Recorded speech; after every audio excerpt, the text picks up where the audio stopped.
या सगळ्या बातम्यांचा आढावा आपण घेणार आहोत, पण राज्यातल्या एका महत्त्वाच्या बातमीनं बुलेटिनची सुरुवात करतोय। हसन मुश्रीफ यांच्या संदर्भातली बातमी आहे। हसन मुश्रीफ यांच्या अडचणी आणखीन वाढल्याची माहिती सध्या कळते। आणखी 25 जणांनी त्यांच्या विरोधात फसवणुकीची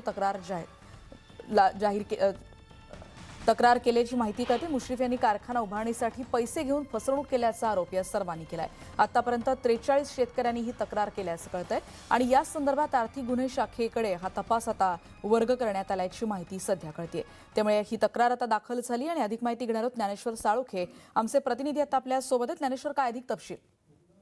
हसन मुश्रीफ यांच्या पुन्हा एकदा अडचणी वाढण्याची आहे ती शक्यता नाकारता येत नाही, कारण हसन मुश्रीफ यांच्यावरती कारखान्याच्या संदर्भात शेअर्सच्या माध्यमातून पैसे घेतल्याचं फसवणुकीचे गुन्हे आहेत ते दाखल व्हायला सुरुवात झालेले आहेत आणि मोठ्या संख्येने शेतकरी आता या संदर्भात समोर येताना पाहायला मिळतात आणि त्यामुळे एकूणच हे सगळं प्रकरण आता आर्थिक गुन्हे शाखेकडे वर्ग करण्यात आलेले।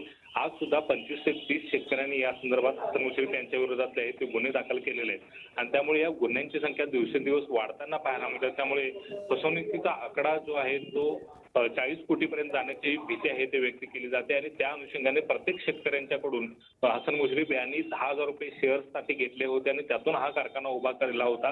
किरीट सोमय्या यांनी या संदर्भातले आरोप सुद्धा केले होते आणि सुमारे 40,000 शेतकऱ्यांची या संदर्भात फसवणूक केल्याचा आरोप केला होता। मात्र सध्या 43 शेतकरी आहेत ते तक्रार देण्यासाठी पुढे आलेत आणि त्या अनुषंगाने आता पोलीस तपास करताना पाहायला मिळतात। त्यामुळे हसन मुश्रीफ यांच्या अडचणी आहेत ते आणखीन वाढण्याची शक्यता आहे ते नाकारता येत नाही। ज्ञानेश्वर, पण याआधी म्हणजे आत्ताचे 25 आणि याआधी किती जणांनी शेतकऱ्यांनी अशा पद्धतीनं तक्रार दाखल केली आणि ज्याच्यामुळे मुश्रीफ यांच्या अडचणी वाढताना दिसत आहेत? हसन मुश्रीफ यांच्या विरोधात सुरुवातीला 15 ते 17 शेतकऱ्यांनी आहे ते तक्रार दाखल केली होती आणि या तक्रारीनंतर सुद्धा हसन मुश्रीफ यांनी खुलासा दिला होता की अशा पद्धतीनं कोणतीही गैरकृत्य केलेली नाही। मात्र आता शेतकरी आहेत ते आक्रमक झालेले आहेत, कारण 10,000 रुपये आहेत ते शेअरसाठी घेतले आणि कारखाना स्वमालकीचा केला, म्हणजे खाजगी मालकीचा केला।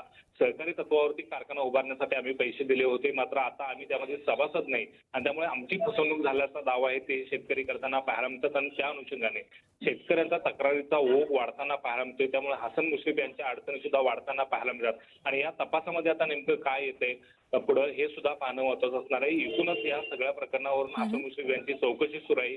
ईडीने सुद्धा या संदर्भातली चौकशी आहे ते सुरू केलेले। याशिवाय जिल्हा बँकेमध्ये सुद्धा या संदर्भातली चौकशी उपनिबंधक कार्यालय करते, त्यामुळे चहू बाजूने हसन मुश्रीफ हे घेरले जाण्याची भीती आहे ते व्यक्त केली जाते। त्यामुळे हसन मुश्रीफ या संदर्भातला आता काय खुलासा करतात ते सुद्धा पाहणं महत्त्वाचं असणार आहे। धन्यवाद ज्ञानेश्वर या सगळ्या सविस्तर माहितीबद्दल। हसन मुश्रीफ यांच्या अडचणीत आणखीन वाढ झाली आहे, कारण आणखीन 25 जणांनी फसवणुकीची तक्रार दाखल केली आणि आतापर्यंत 43 शेतकऱ्यांनी ही तक्रार दाखल केली आणि त्याच्यामुळे मुश्रीफ यांनी कारखाना उभारणीसाठी पैसे घेऊन फसवणूक केल्याचा गंभीर आरोप या सगळ्यांनी केलाय।